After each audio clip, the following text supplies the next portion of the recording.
What's up, y'all? This right here is a live Ohio grown 100% real deer heart. Take another little piece of my heart now, baby. Straight from a deer I killed a few weeks ago, maybe a month ago, month and a half, I don't know. A little while ago I killed this thing and we're gonna be cooking this thing up today. Super simple. I've never cooked a deer heart before. I watched a YouTube video on it about an hour ago, so now I'm an expert. Let's do this. So this thing is pretty cool looking. It still has, I think those are called ventricles on it. We're obviously gonna clean all that, clean all this fat off, all the tendons, that sort of thing. I think we can actually get 3 cuts of meat off this. Pretty cool looking, look at that.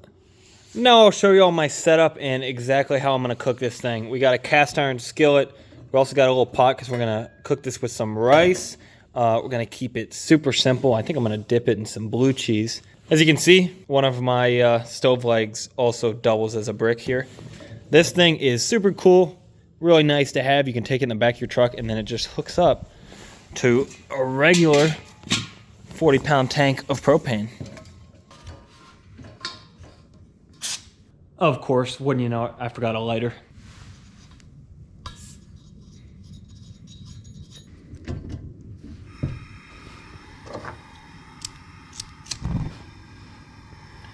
Oh yeah, booyah.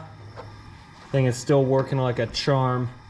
I'm gonna start off just by cooking the rice. So we're gonna put a pan on. Turn that down a little bit. Oh no, too much. All right, little secret I learned from my dad is to use chicken broth when cooking your rice. Glug her in there. Nice. For some reason, I'm never good at cooking rice. I always seem to burn it, cook it too little. Actually, it always gets dry because the liquid runs out and then I gotta put more in. It takes me longer to cook. You always know you're a real professional when you have to read the rice box to remember how to make it. That looks about good, I think. Now that the rice is starting to cook, I'm gonna get started on this deer heart. So first, I'm gonna cut off all this gross stuff up here. One thing I forgot to mention, I wanna say real quick, is that I had this thing soaking in salt water the entire day. I saw on Meat Eater that salt water is supposed to just help take some of the iron, some of that blood, irony taste out of it. So I had that bad boy soaking all day.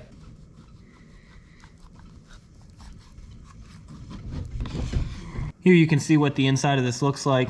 Looks like we got like some congealed blood in there. Have to get that out. But just gonna keep cleaning this thing up the best I can. I know there's like a tube or something that goes down the middle of this. I think it's the septum that we want to get out. The rice is Mick boiling over here. Turn that down. Oh.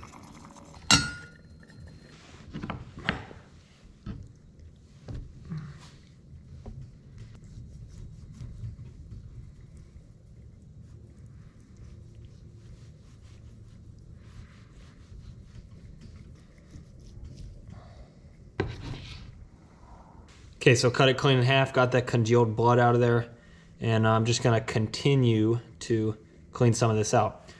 I saw on another Meat Eater video that these are like the heartstrings, what they're referred to.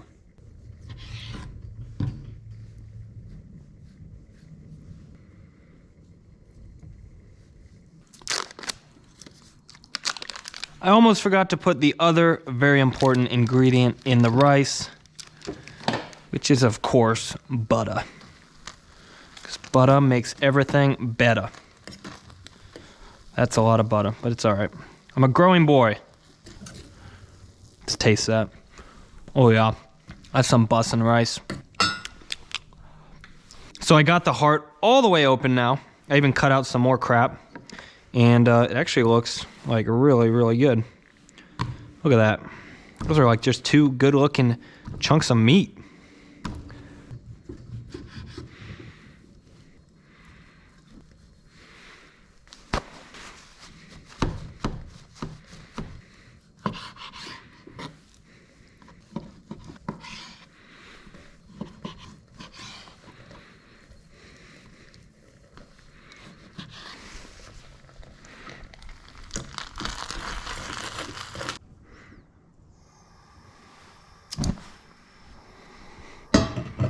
The rice is pretty much completely good to go. I've got my meat all cut up. I just cut it up into some nice little like steak-like strips here. Now, if you showed this meat to someone and they never saw it in the heart form, like that just looks like really good pieces of steak right there. So I got the cast iron heating up. Let's throw some butter on there, get this stuff in. But first, I almost forgot, I want to coat this stuff in a little salt and pepper and then top it off with some Montreal steak seasoning.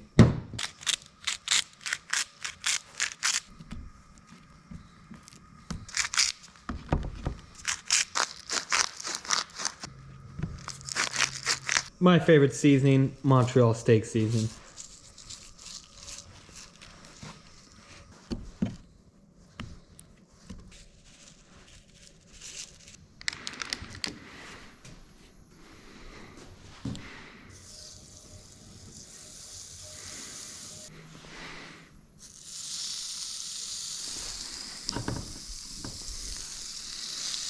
So I got the butter in the pan and now the heart is going in.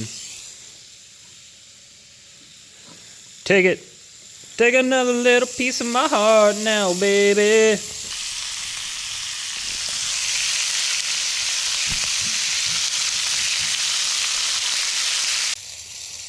Oh yeah, those are looking amazing already. I'm getting some more butter on them. Lots of butter for the win. Oh boy. Look at that. Yeah. Yeah.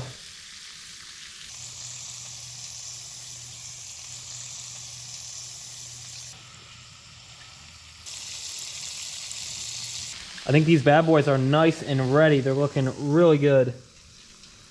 Let's get them off.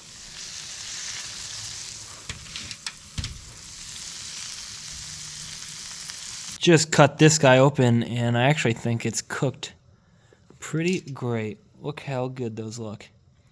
I'm gonna top these off with just a little more salt and pepper and then give it a try. Okay, it's been resting for a second. I got the rice on there, which tastes really good. Just one of my favorite simple things in the world is rice cooked this way. Time to give this a shot.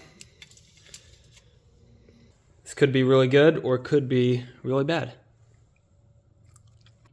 Not bad at all. It most definitely has a bit of a different texture, but it tastes really good. If you've ever eaten like chicken livers or anything, you know it has kind of a chalky texture. This has a little bit of that, but like not as much as chicken livers, and it tastes really good. Like it tastes like steak. So the texture is a little bit different than steak, but it tastes really good. I think I'm just gonna put a little more Montreal steak seasoning on and it's good to go. Actually give this like, I need to eat a little more, but like right now, like 8 out of 10.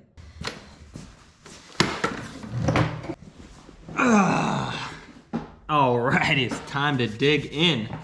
The key to any delicious meal is lots of milk.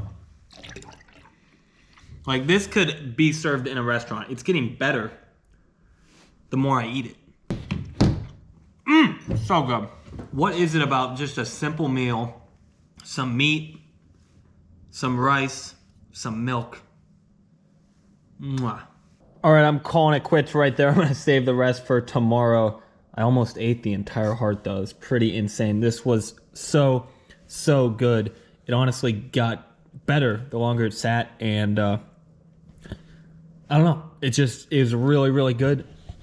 It blew me out of the water. Like it surprised me. I thought it was gonna be pretty good, but it was like really good.